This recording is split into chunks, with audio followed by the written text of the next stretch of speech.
দিল্লিতে আজকে আওয়ামী লীগ সংবাদ সম্মেলন করেছে।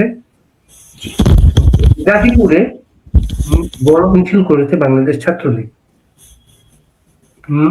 নতুন দুটো পরিস্থিতি কিন্তু বাংলাদেশে। রুকিয়া প্রাচী, আপনি কিভাবে দেখছেন বিষয়গুলোকে? জি, অনেক ধন্যবাদ। আসসালামু আলাইকুম আপনাকে এবং যারা দর্শক আপনার তাদের সবাইকে। আজকে তো আমাদের জন্য অনেক শুভ বা বলা যায় যে অনুপ্রেরণার কিংবা আরো আশা জাগানিয়া দিন। আমি গতকালকে আপনার সাথে কিন্তু আসার কথা বলেছিলাম, তাই না? তো সেটা তো আজকে আমরা দেখতে পাচ্ছি।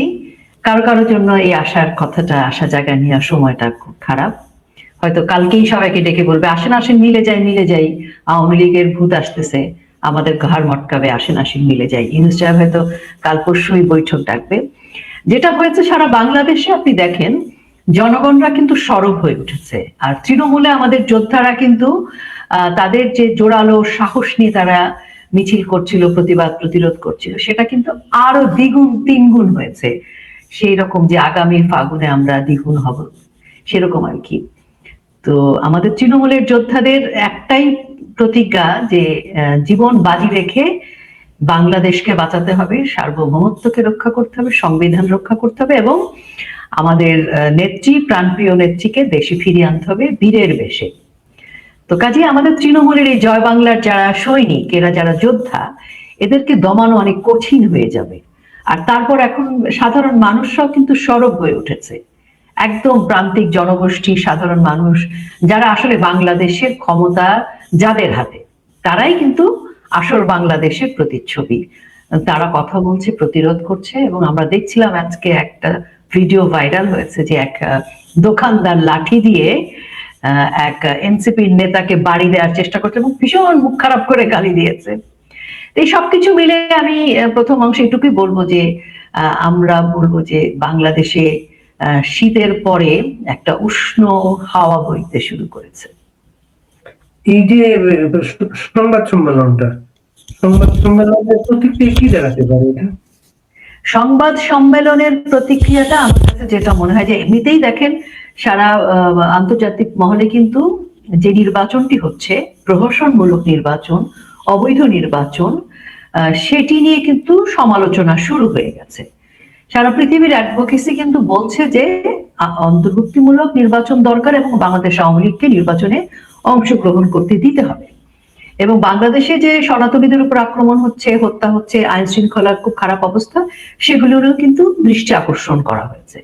তো সেই তথ্যগুলো যেহেতু এখন সারা পৃথিবীর সংবাদ মাধ্যমে আছে, সেই পাশাপাশি আজকে যে সংবাদ সম্মেলনটি হলো, এর মধ্য দিয়ে কিন্তু আমি আপনাকে এটুকু বলতে পারি আমার দায়িত্বের জায়গা থেকে, সেটি হচ্ছে যে এখন আন্তর্জাতিকভাবে সংবাদ মাধ্যমের দৃষ্টিটা হচ্ছে এরকম যে ডক্টর মোহাম্মদ ইউনূসের প্রেস সচিব প্রেস থেকে যা বলছে সেটাই একমাত্র তথ্য নয়, বা ডক্টর মোহাম্মদ ইউনূসের যে আন্তর্জাতিক যে চাটুকার বা আন্তর্জাতিক যে এজেন্টরা রয়েছে যারা তারা মার্কেটিং করছে, সেই সংবাদটি কোনো সেটি একমাত্র নয়। এখন তারা বাংলাদেশ সম্পর্কে আরো বিশদভাবে জানতে আগ্রহী, বাংলাদেশ আওয়ামী লীগের অবস্থান জানতে আগ্রহী, নির্বাচনে কি হচ্ছে সে বিষয়ে জানতে আগ্রহী, বাংলাদেশ আওয়ামী লীগের পক্ষ থেকে নির্বাচনকে কিভাবে দেখা হচ্ছে সে বিষয়ে আগ্রহী। এবং এই আগ্রহের মধ্য দিয়ে প্রকৃত যে ঘটনাগুলো ঘটছে, যে সংবিধানকে ব্যবহার করে সংবিধান ধ্বংস করা, অর্ধেকের বেশি জনগোষ্ঠীকে বাদ দিয়ে নির্বাচনে যে অবৈধভাবে নির্বাচন, উদ্দেশ্যমূলক ষড়যন্ত্রমূলক যে নির্বাচন, জুলাই সনদ, এবং বাংলাদেশ যে আসলে ডক্টর মোহাম্মদ ইউনূসের হাত ধরে উগ্র মৌলবাদ অপশক্তির উত্থান ঘটছে সেটি, এবং এই যে সনাতনীদের উপর যে নির্যাতন নিপীড়ন হচ্ছে এবং রাষ্ট্র নীরব, পাশাপাশি নারীর অবস্থানটাও এখানে একটা গুরুত্বপূর্ণ হয়ে উঠছে। তো এই বিষয়গুলো আসলে এখন সারা পৃথিবীর মানুষের কাছে কিন্তু আগ্রহের বিষয়, অনুসন্ধানের বিষয়। আর এগুলো এখন এই তথ্যগুলো চলে গেছে, এখন এমন না যেগুলো রাগ ঢাক করে আর রাখতে পারবে। তো সেই কারণে মনে করি যে সংবাদ সম্মেলন যেটি হয়েছে, এখানে বিভিন্ন মানবাধিকার সংস্থার মানুষজন আছে, আইন বিশেষজ্ঞরা রয়েছেন।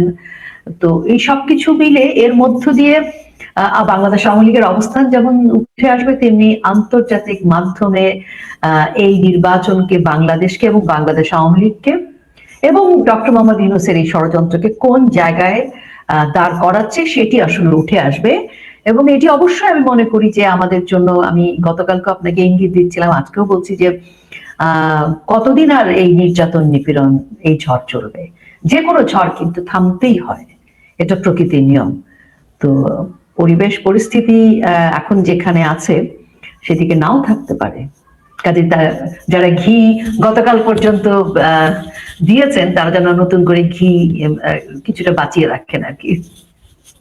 এর আগে পর্যন্ত ভারত সরকারের একটা অবস্থান ছিল যে শেখ হাসিনা ভারতে আছেন, এটা অফিসিয়ালি সবাই ভারত সরকার করে সেটা, কিন্তু আওয়ামী লীগের কেউ ভারতে আছেন বা তারা কেউ কথা বলছেন, এইটা অফিসিয়ালি তারা এর আগে দিল্লি প্রেস ক্লাবে একটা সংবাদ সম্মেলনে আওয়ামী লীগের নেতারা যাবার কথা ছিল, পরে জানবে। এখন যে সংবাদ সম্মেলনটা, এখনকার সংবাদ সম্মেলন যে দুজন উপস্থিত হয়েছেন, একজন হচ্ছেন বেলজিয়ামে থাকেন, একজন লন্ডনে থাকেন। হ্যাঁ, ওনাদের কেউ ক্লিয়ার করতে পারে না সেটা। এখন কি এমন হতে পারে যেটা বাংলাদেশ গভর্নমেন্ট থেকে একটা প্রতিবাদ জানানো হলো এবং ভারত সরকার থেকে বলা হলো ওরা তো দেশের কথা বলতে পারে না, এর জন্য এখানে এসে কথা বলতেছে, আপনি দেশে কথা বলতে দেন, ওরা এখানে থাকবে না কেউ। দেখেন, প্রথমত হচ্ছে যে পৃথিবীর কোনো আইনই কিন্তু কোনো মানুষকে তার দেশ থেকে বিতাড়িত করতে পারে না, কিন্তু আমাদেরকে বিতাড়িত করা হয়েছে, আমাদের নেতাদেরকে বিতাড়িত করা হয়েছে, বাংলাদেশ আওয়ামী লীগের নেতাকর্মীদের বিতাড়িত করা হয়েছে। এবং সে বিতাড়িত করা হয়েছে কি করে? আইনের মাধ্যমে না, মবের মাধ্যমে, হামলার মাধ্যমে। তো এটা তো কোনো আইনি প্রক্রিয়া হতে পারে না। তো কাজেই ডক্টর মোহাম্মদ ইউনূস যে প্রক্রিয়ায় বাংলাদেশ আওয়ামী লীগ লোকজনকে বিতাড়িত করেছে সেটি আইনত দণ্ডনীয় ডক্টর মোহাম্মদ ইউনূসের জন্যই। তো এখন সারা পৃথিবীর মানবাধিকার সংস্থাগুলো কিন্তু এই বিষয়ে কথা তুলেছে বা তোলা শুরু করবে যে কেন এতগুলো মানুষকে তার দেশে থাকতে দেওয়া হচ্ছে না। যদি তার অপরাধী হয়, বিচার হোক। তো ডক্টর মোহাম্মদ ইউনূসের পক্ষ থেকে বলা হবে আমরা তো বিচার করতে চাই, বিচার করতে চাচ্ছি, আমরা ক্যাঙ্গারু কোর্ট করেছি, কিন্তু ক্যাঙ্গারু কোর্টে যাওয়ার সময় সেখানে ডিম মারা হবে, অত্যাচার করা হবে, গায়ে হাত তোলা হবে। আর ক্যাঙ্গারু কোর্টে নেয়ার আগে, পুলিশ আসার আগে মব বাহিনী আসবে, ঘর বাড়িতে অগ্নিসংযোগ, লুটপাট, এবং কাউকে কাউকে আসলে গ্রেফতারের আগে হত্যা করে ফেলা হচ্ছে মবের কারণে। এবং মব এসে তাকে মানে একেবারে গণপিটুনি কাকে বলে, সেটা কোনো নর্মাল গণপিটুনি না। তো এই জিনিসগুলো তো প্রমাণিত সত্য। তো কাজে এখন এগুলোর জবাবদিহিতা ডক্টর মোহাম্মদ ইউনূস যদি এখন এই ধরনের প্রসঙ্গ তোলে যে তারা কেন বাইরে গিয়ে কথা বলছে, তখন বাইরের জায়গা থেকেও এরকম উঠতে আসবে, এরকম পাল্টা উত্তর আসবে। আর আমরা এখন এতটা বিচলিত না। ইউনূস সাহেব খেলুক, তার হাতে যতগুলো ব্রহ্মাস্ত্র আছে, তার হাতে যত তীর আছে ছুঁড়ে ফেলুক। অলরেডি তার সমস্ত তীর ছুঁড়ে ফেলা হয়েছে, এখন আর কি তীর ছুড়বে? তার তীরগুলো তো মোটামুটি শেষের পথে। ছুড়ুক তীর, ছুড়ুক বান, আমরা প্রস্তুত। এবং আমার মনে হয় আন্তর্জাতিক গণমাধ্যম থেকে শুরু করে সারা বিশ্বের মানে কিছু কিছু দেশ বাদ দিয়ে, অবশ্যই কিছু তো বাদ আছে যারা ডক্টর মোহাম্মদ ইউনূসকে নিযুক্ত করেছে এজেন্ট হিসেবে, তাদের হয়তো আর একটু সময় লাগবে তাদের চোখ কান খুলতে, কিংবা খুলবেই না হয়তো, কারণ তারা তো চাইছে এরকম করতে কিছু কিছু। তো সেটা থাকুক, সারা বিশ্ব দেখছে, কোনো কিছু তার লুকানো নয়। আজকে যে ভেনিজুয়েলায় যে সকল সৈনিকরা তাদের সৈনিকদের যে লাশের টুকরো বক্সে করে এসেছে, এই যে দৃশ্যগুলো, এই দৃশ্যগুলোকে আপনি মনে করেন যে বাংলাদেশকে কোনো ইঙ্গিত দিচ্ছে না? ইরানে যা ঘটেছে সেগুলো থেকে বাংলাদেশের মানুষ কোন রকমের কোনো শিক্ষা নিচ্ছে না? নিচ্ছে কিন্তু, তা না হলে এরকম সাধারণ মানুষ এত সরব হয়ে উঠতে পারতো না। আমার কাছে মনে হয় যে শীত শেষ হয়ে আসছে এখন।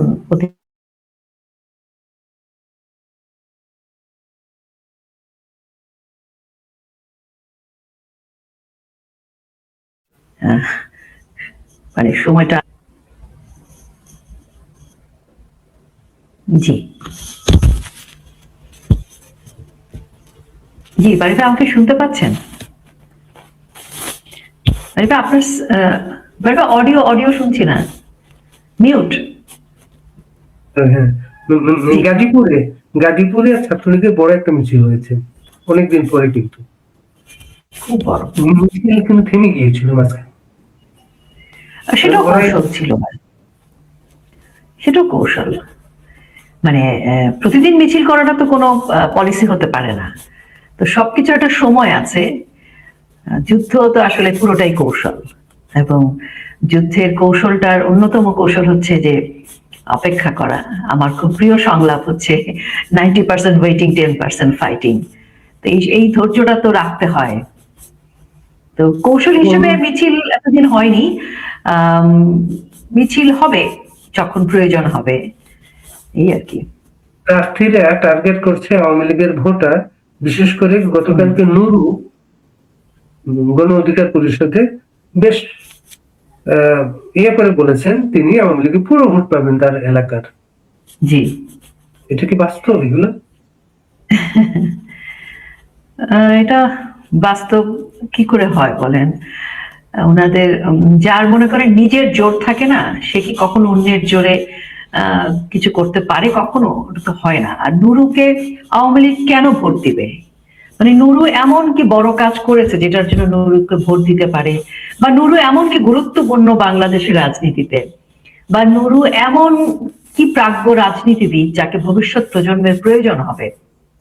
ধরেন নুরুর মাথার উপর থেকে সেই সময় যদি মেটিকুলার চক্রান্ত না থাকতো, বড় বড় এজেন্টরা তাকে সাপোর্ট না দিত, তাহলে নুরু কি হতো? নুরু আসলে কি হতো? নুরুকেও তো ডক্টর মোহাম্মদ ইউনূসের মতো করে এই অনেক ক্যারেক্টারকে তো তৈরি করা হয়েছে ফ্যাক্টরি থেকে। তার মধ্যে নুরু একজন, হাদি, নুরু, এরা তো সবাই আসলে তৈরি হওয়া, এরা তো রাজনীতিবিদ নয়। কাজেই নুরু ভাবছে, ভাবুক, যে আওয়ামী লীগের ভোট পাবে। আরো অনেক রাজনৈতিক নেতারাই কিন্তু ভাবছেন যে বাংলাদেশ আওয়ামী লীগের ভোটগুলো উড়ে এসে তাদের ব্যালট বাক্সে জুড়ে যাবে। তাই কি করে হয়? বাংলাদেশ আওয়ামী লীগের নেতা কর্মীরা ভুলে নাই, অনেক কিছু ভুলেনি। চুপ করে থাকা মানে তো ভুলে যাওয়া নয়।